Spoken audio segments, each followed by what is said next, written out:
In this video, I'm going to demo RESS, rear leg extended split squat.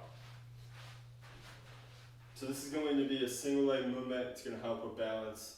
The number one thing I will say about balance is having a focal point. Our balance is solely determined by our focal point. If you're looking at the ground, you're going to want to lean forward and fall over. If you're looking up and back, you're going to want to lean back and fall backwards. So focal point, your optic view, optic field is very important for balance. So make sure when you set up, you have something that you can target with your eyes. Next, I would say I also like to do single leg stuff barefoot because a lot of that balance does come from muscles in your foot all the way up the chain. There is a lot involved with balance.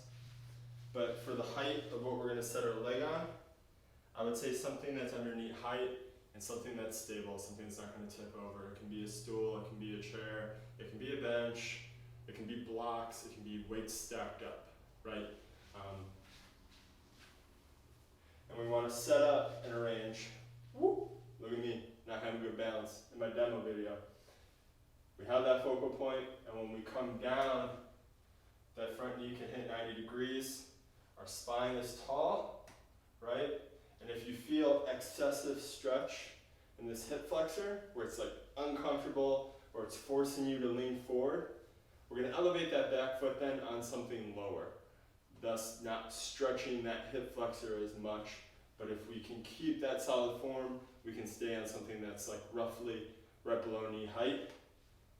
Focus. Now, why I'm barefoot is I always want you to focus on gripping the ground with your big toe, right? Make that arch in your foot as big as possible. And a majority of your weight is in this front foot.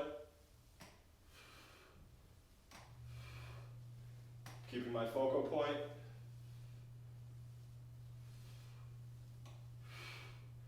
So not only should your hamstring, quad, glute be tired from that, but if you're focusing on that cue of gripping with your big toe, keeping that arch big, we should even feel some fatigue in the arch of the foot.